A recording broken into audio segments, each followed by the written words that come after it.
I would say that you can't believe you're in New Jersey. Got a place in Maine, and I see more bald eagles here than I do up there.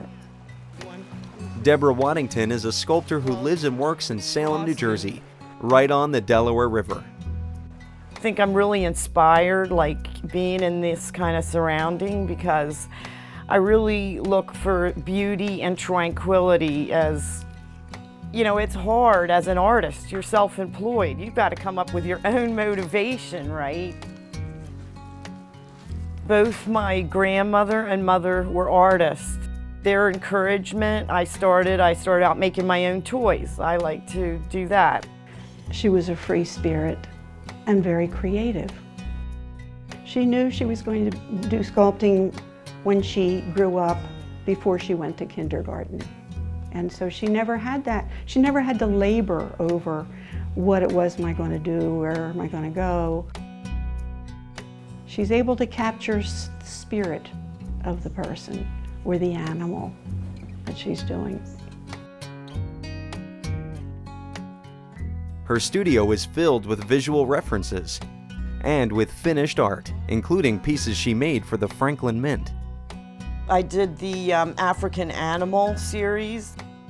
A lot of these pieces you see around here, as a commercial courtesy, you get one commercial copy of every piece you do. So that, I did elephants, lions, then they put them all into bronze. It was very exciting.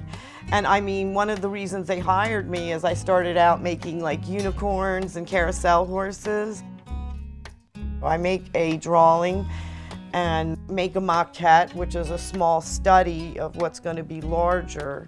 That's how it's always been done. Before somebody's going to lay out all that money, you usually give them a couple of ideas and small maquettes. This maquette is a proposal for a public memorial in Bivalve, New Jersey. She's got oyster shucking tool, and then their hands are going to be clasped together. She has completed memorials in Abington, Pennsylvania, and in Millville, New Jersey. Debbie studied with masters in Chicago and Philadelphia, but she found her calling very young and at home. She's a third-generation artist. The first was Debbie's grandmother, Mabel, who was a painter.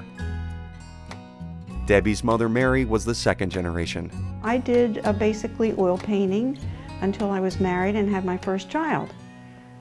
And then the paints got dry on the palette, and the easel got kicked over, and it just wasn't the same. So I picked up a camera, and I realized that all the rules that apply to painting also apply to photography, as far as I could see. The texture, the negative space, the lighting, so, and I loved it, and it was instant. The Waddingtons are descended from Quakers who arrived in Salem over 300 years ago. Mary has a deep interest in Quaker philosophy and says it influences every aspect of her work, including the act of taking pictures with a digital camera. Being the frugal Quaker that I am, I really never liked using up all that film and printing things that maybe I never really wanted or needed. And I have control over the editing from the very beginning to the end. I love that part. But it's the Quaker testimonies of simplicity, peace, and community that most inform Mary's work. In her photos, she documents the traditions and people of her native South Jersey. I think that if I hadn't grown up here and my ancestors, I wouldn't have been able to establish the rapport that I did with them almost instantly. They trust me, and they reveal themselves.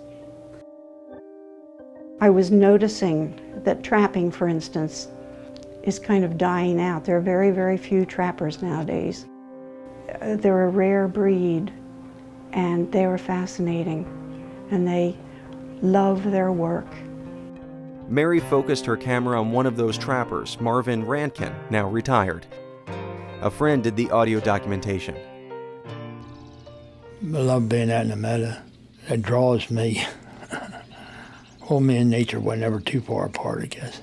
I'd go all day and wouldn't see a soul, just me and the rats. Yeah. The air's pricing, the wind blowing in my face. I'd whistle going down the boardwalk.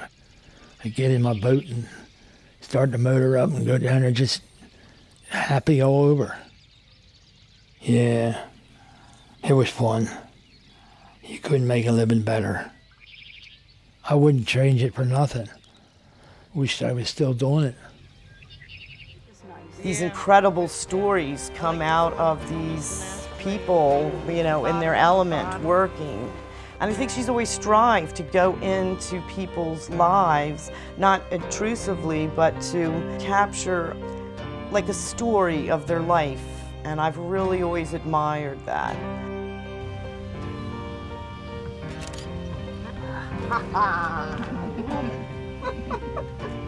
I think life is so full of beauty and we miss it.